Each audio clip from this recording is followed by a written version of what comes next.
Well, good afternoon, everyone, and thank you for joining us on another Eastminster chat. And we're here with some more local people, some members of our church, Karl and Corry Niedergesaess.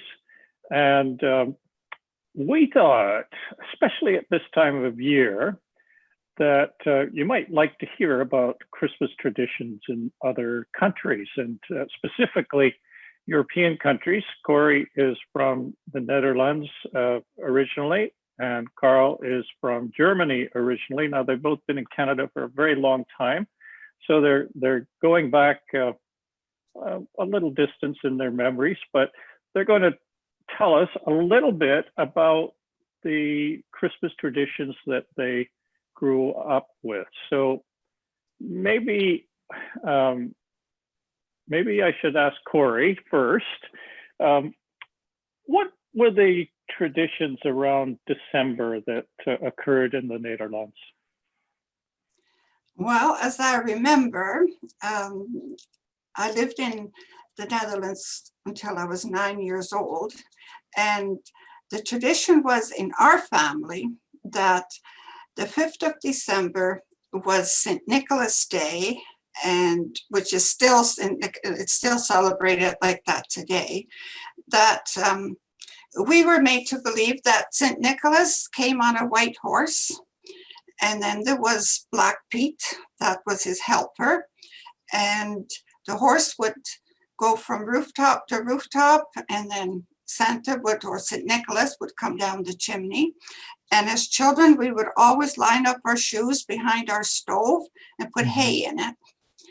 And then miraculously that disappeared overnight, and then it would be replaced with candy and maybe some nuts and always an orange. And that was, for us, that was a highlight. And that was St. Nicholas Days. And throughout the day, there were, you know, like special treats and lots of songs, especially for that time of year. And that's how our family celebrated. And it was always a highlight to look forward to that. So that was the 5th of December. Yes, it was. Yes. And now, do you remember a song called Santa Claus Kaputcha? Yes, I do. And can you say it? Can you say it? Or... Yeah, Santa Claus Kaputcha, and what Kaputcha means, I don't know. But Santa Claus was Saint Nick then, and it would say, "Gooi wat in mijn schoentje," meaning throw something in my shoe, and then "gooi wat in mijn laasje," meaning put something in my rubber boot. And then, "Thank you, Santa Claus." Of course, it all rhymed, you know. Yes. You don't want to sing it for us? Let me see. Santa Claus Kaputcha, gooi wat in mijn schoentje, gooi wat in mijn laasje. Dank u, Sinterklaasje. Very, very nice. There you go. So your main activity then was on the 5th of December when it came to Santa Claus, but yes. What about what did you do around Christmas Eve, Christmas Day? Well, I don't remember doing anything special on Christmas Eve. I don't remember a special meal. Maybe there was, but I don't remember it. But we did get a Christmas tree in the house, and we would put real candles on it. And then on Christmas Day, that was a church day. Regardless of what day of the week Christmas fell, we went to church as a family. And the churches were usually full. And then, of course, it was all Christmas music and, you know, special Christmas programs. And then there would be, you know, a special dinner for Christmas. And then we just, you know, played for the rest of the day, maybe outside or play with our toys, whatever we had.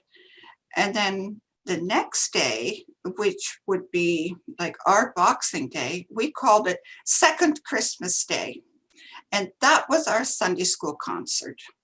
And all the all the little area Sunday schools in our region would come together in the village and have all these children come to this Sunday school concert in the church.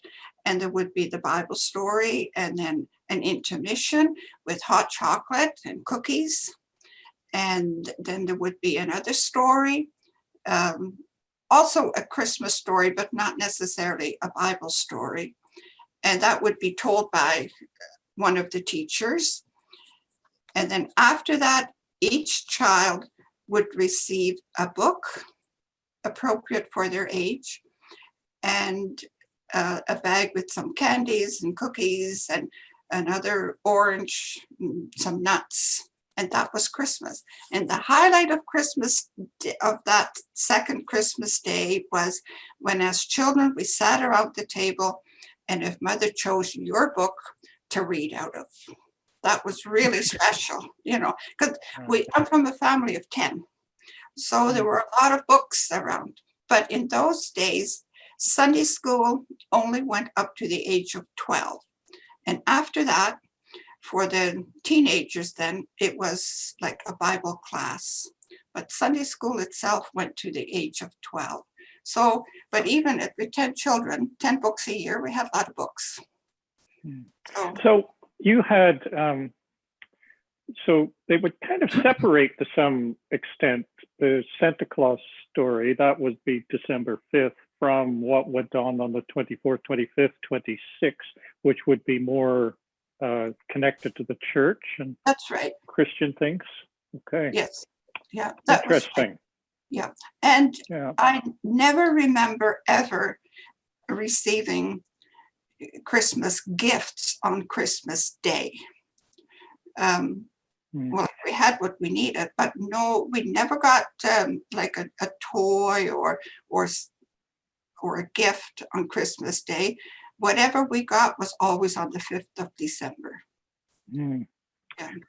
We may want to come back to that, because one of the things I found is compared to the country I grew up in, which was Ireland, is a very much more commercial aspect to Christmas on this side of the Atlantic.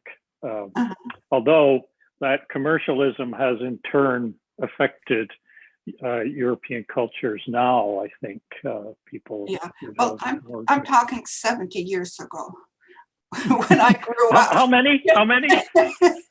17 years ago. No, a few more. And it may very well have changed, but I was talking to my sister who lives in Holland, and she said they still have Santa Claus the same as we did when we were little. And Santa still has a helper, and he still has his special clothes on. He kind of looks like almost like a Swiss guard, if you will, you know, like fancy clothes. But he is white. He's no longer Black Pete. He's just Pete. Yeah, I've heard actually from some of my Dutch friends that some people felt there was a bit of racism in that or something, so they dropped that part of it. They dropped the black part, but they still have Pete. He's still Santa's helper. And I remember St. Nick coming to school, when I went to school. And I went to 3 grades in Holland.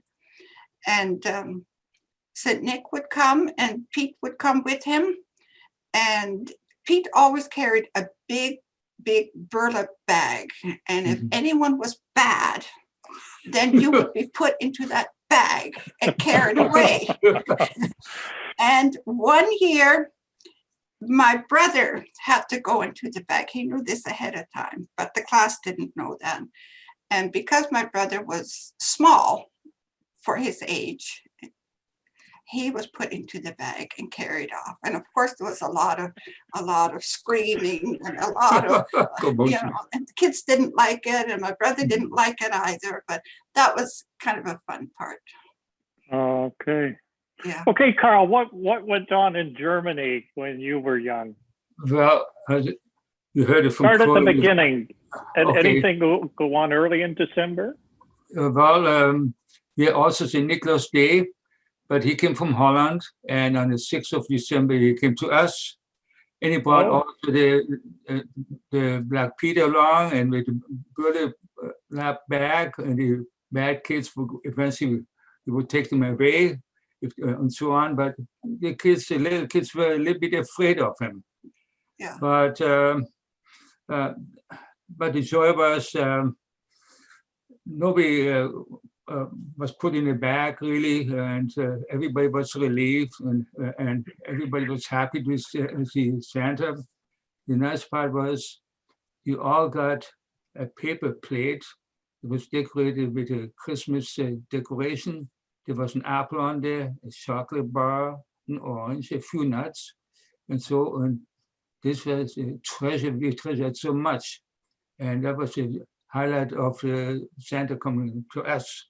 Yeah. But Christmas itself started on the first Advent.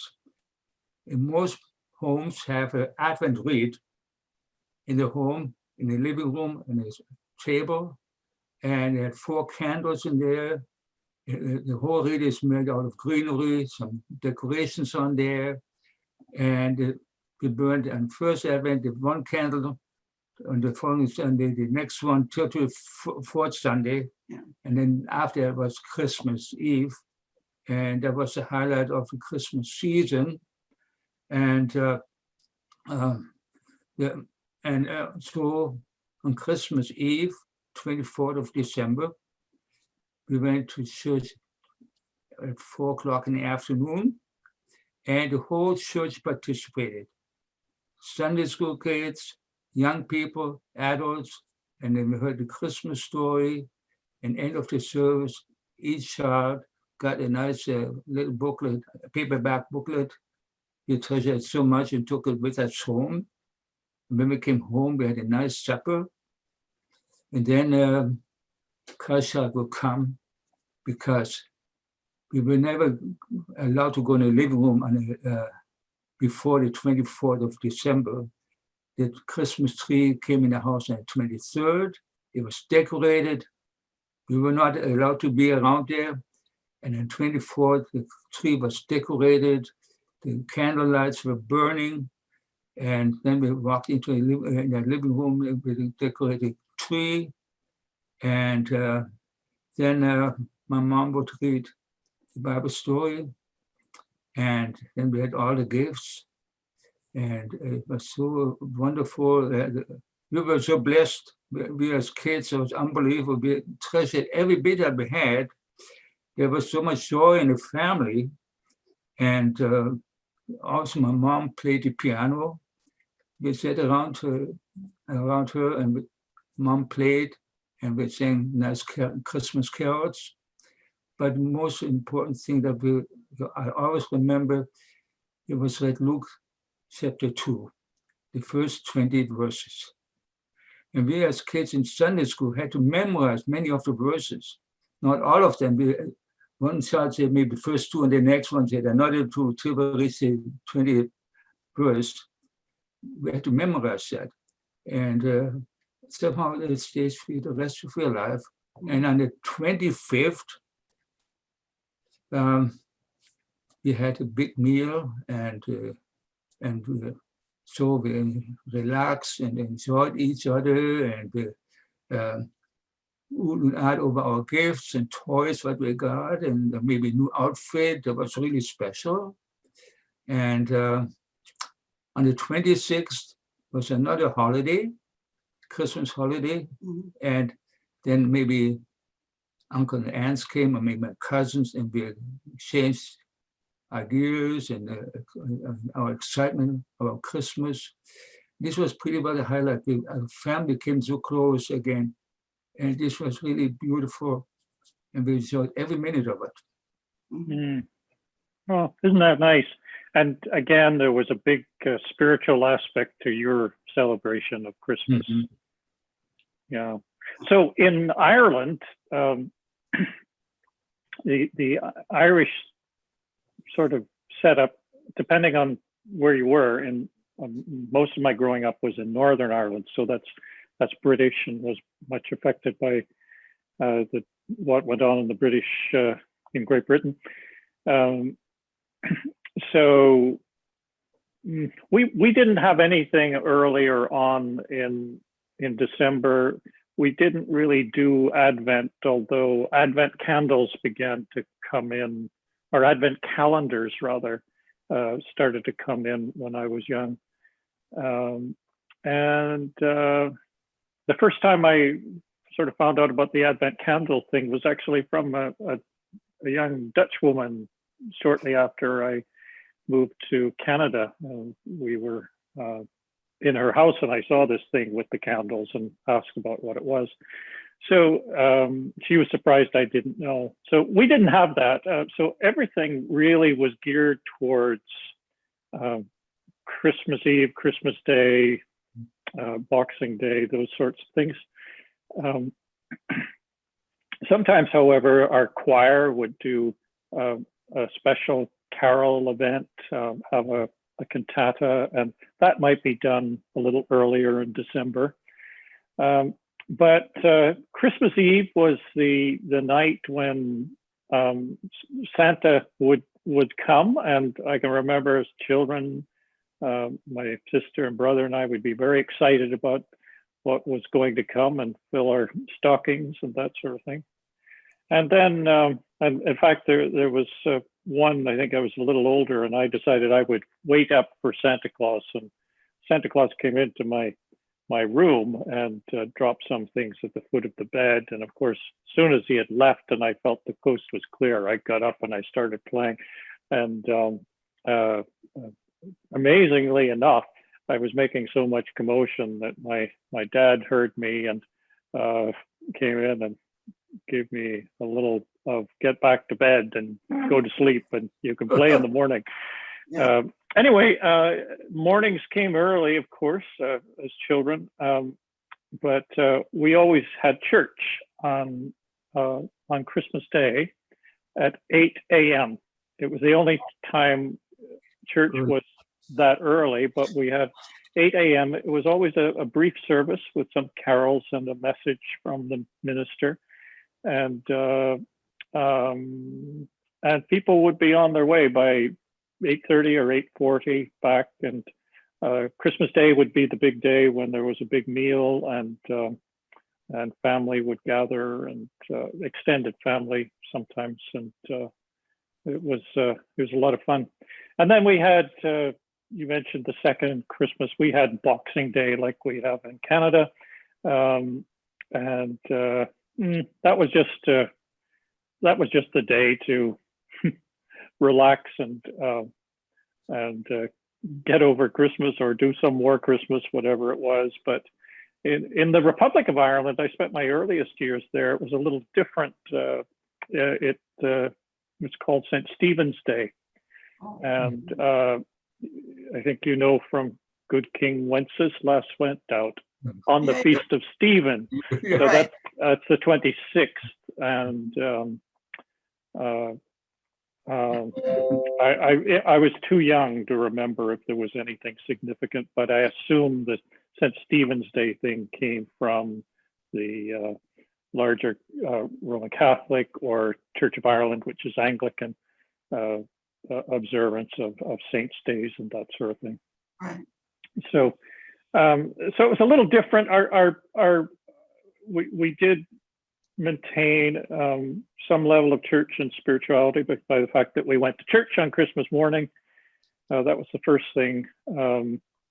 But we also did the big family thing. Now I had heard that in sort of the continental Europe, so the mainland, that you would have a big meal on Christmas Eve. Was that true of either of your Dutch or German cultures? Yes, we had a different meal than any other time. It was a different meal, but the main meal, the festive meal, was actually on Christmas Day. Oh, okay. Yeah. Same in Holland, Corry? Well, I do not recall a special meal on Christmas Eve. There may have been, but I don't recall. And on Christmas Day, I do remember there was lots of food on the table, but we had a big meal every Sunday. So I don't know if it was any bigger than any other day. I know that we never, ever went hungry. And in Ireland, my mother used to prepare a turkey every Christmas. It was the only time of the year we had a turkey. And I came to associate Christmas with turkey and all the fixings. And she made a lovely stuffing and gravy, and it was always very tasty. And I was thrilled when I came to Canada and found out you get turkey at Thanksgiving as well. So it's an extra piece. I don't ever remember having turkey in Holland. But of course, when we came to Canada, we did. We also had goose, we also had duck. And but in Holland, I don't recall having turkey. Do you, Karl? Yeah, No. well, it was a special meal already on Christmas Eve, different from the rest of the year. Yeah. But the main Christmas meal was on Christmas Day. It could be pheasant, could be turkey, it could be duck. But we as kids were not big meat eaters. We didn't like it. My dad loved meat. We were not so keen on that, but we had to try it. But we all survived, and but it was all done in a very gentle way. Parents had understanding for us too, but we did not look as kids did not really look forward after big turkey or anything like this. That was not our taste. We didn't like that, So now you've been in Canada for many years, as I have. Yes. Is there anything you like about Canadian Christmas, or is there anything you miss? Oh, what I like, well, in our family, what we did at Christmas time, like our family got really big when my older sisters married and had children. We had so many kids and so many people that we didn't get together on Christmas Day per se. Everybody had their own families and their own Christmas in their own home. But always, I would say that if Christmas fell during the week, then the Sunday in between Christmas and New Year's, everybody would come home and we would change the furniture around and everybody would sit around these two big tables and we would have, like Christmas goodies, and there would be the Bible story that my dad would read, and then there would be another story and singing, lots of singing. And it was just a real fun family time. And that I remember distinctly. And of course, then over the years, as our family started to drift away from, some moved away and my parents got older, well, then my parents started going to their children for Christmas. And so things changed over the years. But when I was growing up as a teenager, that was always the thing to have at Christmas time. It was special Christmas baking, and it was always a lot of fun. Of course, you being bakers, I'm sure it was good stuff. I remember going over to your place. I don't know if it was last year or the year before, and had some stollen. And, Yeah, that was lovely. That's Karl's department. We just got an email from my brother who lives in Alberta. It was a week ago. We sent a nice parcel to them with all kinds of goodies. And the daughter picked up from the post office and brought it home. We couldn't wait till Christmas to open up right away for excitement. And we said, well, we make us the best Christmas that you ever can give us. So that was wonderful. Good. Anything you miss about European Christmas? I would say this way. The music might be some. We have also Christmas carols, but we sing a lot of stuff, heavy stuff like from Bach or anything like this. It's more artistic. It's different than the regular Christmas carols. My mind to Silent Night is very popular. Also Gladly or many other Christmas carols. And the one that I really liked when I came to Canada, I came to once in David City. Yeah. That's a Christmas carol. I really loved it, you know. I heard it the very first time in Kingston at the Anglican Church. Oh, I got goosebumps from that. It was so beautiful. Yes, I found, I think it was probably after I became an adult, but I really appreciated some of the choral singing of Christmas from King's College, Cambridge, choirs like that, and that sort of thing. And I've got some. And one of these things, I'm not sure if I'll be able to put it on at the end of this video, but I want to share a video that one of my friends in Toronto did. It is absolutely wonderful. She's more of an operatic singer, and it's one of those classical pieces that's done very, very well. So I'll see if I can get a copy of that and put it online at some point. But anyway, we've been on here for about probably close to 40 minutes, and I'm having fun, and we could. This is the other time I like to show the Advent wreath that we have. Would you like? Okay. Just bring it up. Yes, please, please. It's massive. We had it in our store. Yeah, we had it in the store, and it was just for decoration. And so. I've got a very small Advent candle thing at home, which I light, but I like to hear about wreaths. And do you light it every week, every Sunday? Well, this one we don't. Actually, we kept this one in the basement because it's actually too big for up here. And it came actually, I guess a friend or an acquaintance from Karl's parents brought it with them one time when they were coming to Canada. And here we see these strange people come in our store with this gift from Karl's parents. You have to put a candlestick in. You have to put a candlestick in. Yes, that is huge.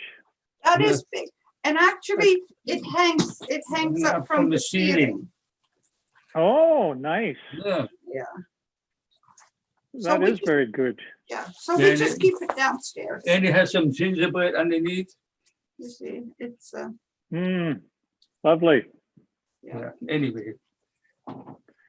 Well, thank you, Karl and Corry. Well, thank you for having us today. So much for 5 and 10 minutes. Thank you so much. I thought it was going to be a little 5 or 10 minute conversation, but yeah, it's never 5 or 10 minutes, but it's been fun. And you know, I should have added in my memory from St. Nicholas, they actually came from Spain on a boat. And docked in Holland.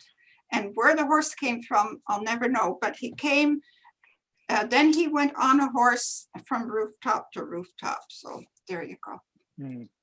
Bailey is up here. He wanted to get a look in on the video as well. By the way, Mary Ellen sent an email today. She sent an email to the choir, and Nancy passed it on to everyone in the choir. And it's about family lunch. I should forward it to you. You get a kick out of it. Okay.